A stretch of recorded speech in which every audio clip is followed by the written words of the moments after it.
যোৱা ৪৬টা বছৰে অনুষ্ঠিত হৈ অহা মহানগৰীৰ এখন বিশেষ ৰাস।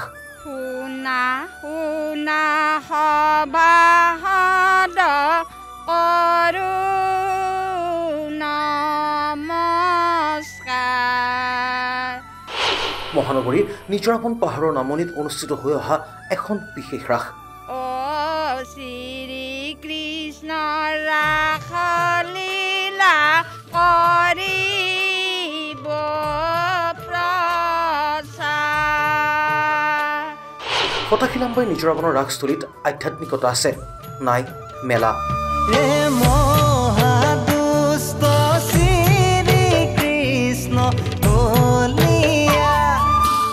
আধ্যাত্মিক চেতনাৰ মাৰ্গেৰে প্ৰেমৰ মহান আদৰ্শ বিয়পাই শৰতৰ অনন্য পৰিৱেশত উদযাপন কৰা পবিত্ৰ ৰাস মহোৎসৱ হৈছে ভগৱান শ্ৰীকৃষ্ণৰ জীৱন দৰ্শন, মাহাত্ম্য তথা প্ৰেমৰ অমৰ কাহিনী। অসমীয়া সমাজ জীৱনত মহাৰাসৰ গুৰুত্ব অপৰিসীম। উজনিত যদি জীৱন্ত ৰাস, তেন্তে নামনিত মৃন্ময় মূৰ্তিৰ ৰাস। ভগৱান শ্ৰীকৃষ্ণৰ বন্দনা আৰু আধ্যাত্মিক পৰিৱেশেৰে প্ৰাণৱন্ত হৈ পৰিছে অসমৰ আকাশ বতাহ। পিছ পৰি ৰোৱা নাই মহানগৰী গুৱাহাটীও। মহানগৰীৰ ভিন্ন প্ৰান্তত আজিৰ পৰা আৰম্ভ হৈছে পবিত্ৰ ৰাস উৎসৱ। কিন্তু আটাইবোৰ ৰাসতকৈ ব্যতিক্ৰমী ৰাস অনুষ্ঠিত হৈছে ফটাশিলাম্বাৰী নিজৰাপনত। নামনি অসমত ৰাসৰ সমান্তৰালকৈ মেলামুখী উৎসৱৰ প্ৰৱণতা অধিক। কিন্তু ইয়াৰ বিপৰীতে ফটাশিলাম্বাৰী নিজৰাপনস্থিত সনাতন নামঘৰ প্ৰতিষ্ঠা দিৱসৰ সৈতে সংগতি ৰাখি তিনিদিনীয়া বিস্তৃত কাৰ্যসূচীৰে সনাতন নামঘৰ প্ৰাংগণত অনুষ্ঠিত হোৱা ভগৱান শ্ৰীকৃষ্ণৰ ৰাস উৎসৱ কিছু সুকীয়া। কাৰণ এই ৰাসস্থলীত পাব কেৱল আধ্যাত্মিকতা, নাই বাহ্যিকতা। এইবাৰ আমাৰ এইখন হৈছে নিজৰাপন আমাৰ এই যিটো পথত অৱস্থিত সনাতন ধৰ্ম মন্দিৰৰ সজ্জনত আমাৰ ৰাসখন হৈছে। এইবাৰ আমাৰ ৪৭তম। আমাৰ আগৰ দেউতাহঁতে আগতে ইয়াত সৰু কৰি কৰিছিল তেওঁলোকে। তাৰপিছতে লাহে লাহে ক্ৰমান্বয়ে অনুষ্ঠানটো ডাঙৰ হৈ থাকিল, বহুত ধৰণৰ মানুহ ইনভলভ হৈ গ'ল। তাৰপিছতে এনেকৈ চলি আছিল। তাৰপিছত যিয়ে নহওক, আগতে আমি পূজা এভাগ কৰিছিলোঁ, এদিনীয়া কৰি আছিল। ২০১৫ চনৰ পৰা আমি তিনিদিনীয়া কৰি আমি ৰাস উদযাপন কৰিছিলোঁ, অলপ ডাঙৰকৈ কৰিছিলোঁ। তাৰপিছত ২০১৯লৈকে চলিল সেই ধাৰাটো। ২০২০ত যিহেতু কৰোণা আহিল, কৰোণা মহামাৰীৰ পিছত আমাৰ এই পৰ্যায়টো যিহেতু মানুহবিলাক ইমান হ'ব নোৱাৰে বা আমাৰ আৰ্থিক অৱস্থাটো অলপমান সকলো ৰাইজৰ লগত আমাৰো কমিটিৰ অলপ হেৰি হৈ গ'ল। সেই তাৰ কাৰণে আমাৰ এই ৪ বছৰমান হোৱা নাছিল। যোৱা বছৰ আমাৰ এই আমাৰ অঞ্চলৰ স্থানীয় মানুহবিলাকৰ পৰা দান বৰঙণি লৈ আমাৰ এই মন্দিৰটো নিৰ্মাণ কৰিলোঁ। মন্দিৰটো আধা আছিল, এতিয়া আমাৰ এক্সপাণ্ড কৰা গ'ল। নামঘৰটো আমি কৰিলোঁ। তাৰপিছত এতিয়া ঘটনা হৈছে কি, যোৱা বছৰ কৰা কথা আছিল, কিন্তু যোৱাবাৰ আমি সেইকাৰণে যিহেতু এবাৰ আমি কৰিলোঁ এই অনুষ্ঠানটো ডাঙৰ কৰিলোঁ, গতিকে এইবাৰ আমি এই পূজাভাগ আমাৰ ডাঙৰকৈ 3দিনীয়া হিচাপত আমি এইবাৰ পালন কৰিব ওলাইছোঁ।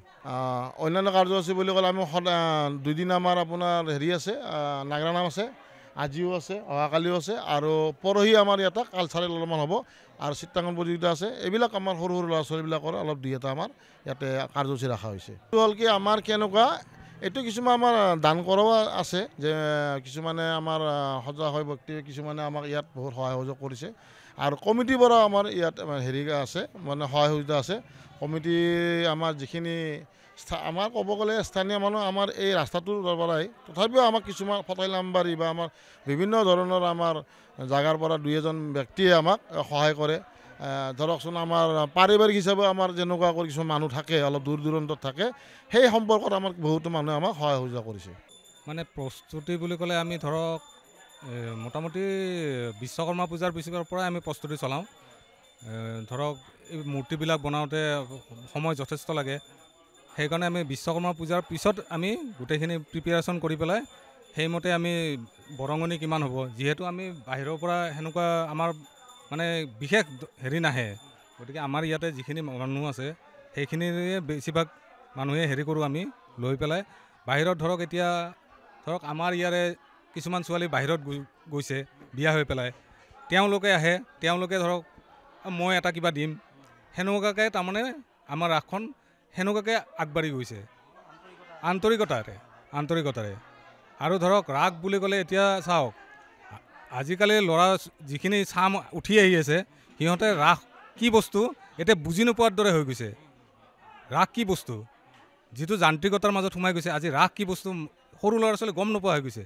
কি ৰাস, মাকক সুধিব কি মা এইটো ৰাস কি, এইটো কোন হয়, এইটো যে কৃষ্ণ, মাকে ক'ব কৃষ্ণ, তেতিয়া শিশুটোৱে গম পাব যে এইটো কৃষ্ণ।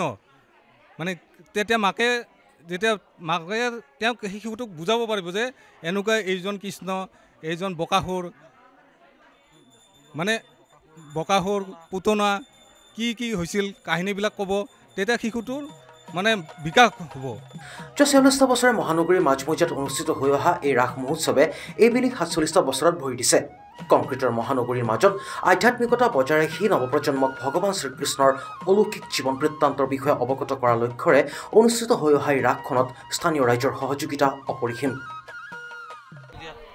ভালে লাগিছে ইয়াতে হোৱাৰ কাৰণে আমাৰ ল'ৰা ছোৱালীবিলাকে ওচৰতে আছে, চাব পাৰিছে, সুবিধা পাইছে, বেলেগত যাব লগা হোৱা নাই আৰু।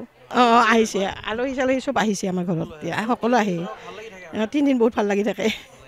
একেদিন আৰু ৰাস উৎসৱ বুলি পেলাই চব আহিছে, ফূৰ্তি ফাৰ্তাও হৈছে, তেনেকুৱা কৰি আমি উদযাপন কৰি আহিছোঁ বছৰ বছৰ।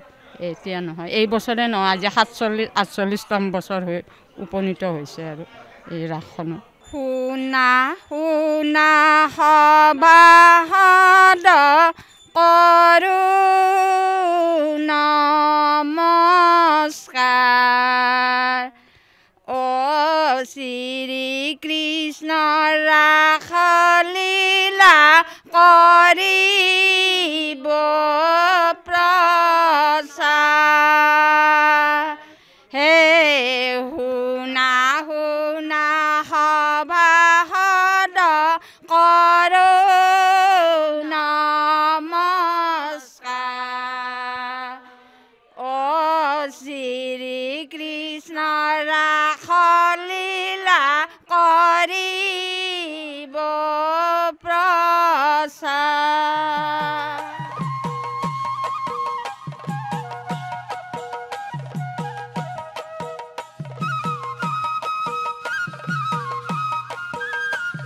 যান্ত্ৰিকতাৰ মাজত থাকিও মহানগৰীৰ মাজমজিয়াৰ ফটাশীল আমবাৰী নিজৰা বনবাসীয়ে প্ৰমাণ কৰিছে সদিচ্ছা থাকিলে সকলো সম্ভৱ। News desk report, current and Assam.